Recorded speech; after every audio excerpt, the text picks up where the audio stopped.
Hello and welcome to the Good, Bad and Ugly weekly review of 26th April 2024. We've been having a good month. This week from an investing research desk, you had all these stories. There was a story case study on Adobe, how the test of patience or inefficient use of capital in that case. There was amazing mid cap, large cap, dynamic insight, how to approach buy at any price stocks. Tesla is coming to India. This was the case when we did the story. I think it is not coming to India right now. Recency bias can be detrimental. So this is one major bias that impacts most people's investing decisions. Why the Nifty India VIX was crashing, a story on that. Where should one buy gold now? So the gold has corrected, and one should be trying to get in on each dip. That's where the details of that story is there. The Tale of Two States. This is one another very interesting story. You must watch it. Uh, you cannot guess what happens in few years. So while when we look at the market and we look at the last 5-10 years, we are able to see where we should have bought, where we should have sold, so on and so forth. But to look forward a few years, it's unimaginable what things will do, and that's where the content tries to emphasize there. And the correct season to buy gold. It's very interesting story where gold has seasonality in terms of which months are particularly great for buying and which are the ones where gold really runs up. All this and more on the Weekend Investing app. Please get it on Google Play or App Store as per your choice. So Nifty this week, I would say, was encouraging. We started at around 22,100, closed at 22,450, so about 350 points gained during the week. There was no major down day. Uh, Friday was, of course, a profit-taking kind of a session, but overall a significant, mildly up move after the thrashing we had in the last couple of weeks. On the weekly chart, we have a small upward tick uh, after the long-legged weekly candle on the previous week. We also closed this gap between the 2 weeks. So it is not yet sure whether we are ready to take off or not, but it does look like some stability is here. In 2024, we haven't moved much from the beginning of 2024, so maybe one gush of move before the election results are out in the next 5 weeks. Benchmark and weekend investing strategies overview. So small caps were running this week at 4.3%. Mid caps ran 3.9%, mid and small cap index. Nifty Next 50, my favorite index for this year, has done 3.6% this week. CNX 500, CNX 200 were around 2%, and Nifty gained 1.2%. What did weekend investing strategies do? MI20 was 9.9% up this week. This phenomenal start to FY25. MI35 was up 8.7%. Again, a phenomenal one. 13.2% already in fiscal 25.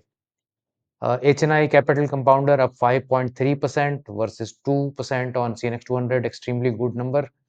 ATH was up 5%, all cap up 5%, NNF 10 up 4.4%, Wealth Builder up 4.4%, Evergreen, MIATH2, MI India Top 10 also did well. India Top 10, which tracks the Nifty 50, did 3.2% versus Nifty of 1.2%. So good week for India Top 10.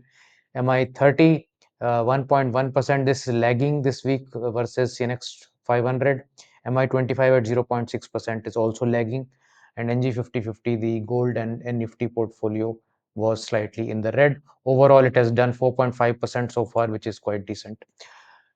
Sectoral overview, PSU banks were running hard, 6.4% this week. Real estates stocks 4.6%, public sector enterprise stocks 4.3%. Metals 3.5% this week, and metals have done the best so far in FY25 at 11.7%. So we are not even close to 1 month into the new year, and already 11.7% on the board for metals. So really, really good. Pharma came back and erased all the losses of the year so far. 3.2% gain here. Commodities did well at 2.5%, now 5% up for the year. and others were more muted. IT stocks, while they gained 0.9%, are still 3.5% down for the current financial year. Here you can see the sectoral momentum over 6 months, 3 months, 1 month, and 2 weeks. You can see that gold slumped recently. Uh, what has moved in the last couple of weeks is public sector enterprise stocks, metals, PSU banks, and you can see that the average score for metals has been the best over this entire different periods, and these are the ones which are consistently pulling the market up. So these four sectors are basically where, if you are a discretionary investor, be focusing on trying to find trades within these four sectors: metals, PSCs, PSU banks, and real estate. Weekend investing strategy spotlight. So we'll talk about something called the casino math in NNF10. So this chart is essentially showing you all the transactions that have been done since it went live. NNF10 went live in November 2020. So we are already 3.5 years into its live performance. Total transactions that we have done so far is about 100 transactions. Uh, we've had 56 gainers, 44 losers. So 56% of the times we win, 44% times we lose. But whenever we win, we make a average 39.5% gain. And whenever we lose 9%. So this, if you can see the math behind it, is that you go to a slot machine in a casino, and you, let's say you put $10 single dollar slot machine. So 5 times you're winning, 5 times you're losing. Each time you lose $1, but each time you win, you maybe win like $5. So when you put the entire math together, when you walk out of the casino after those 10 slot attempts, you have money in your pocket. Also, you allow your winners to run. In this case, you can see some winners have run 50%, 100%, 250%, and the biggest winner has been 285% here.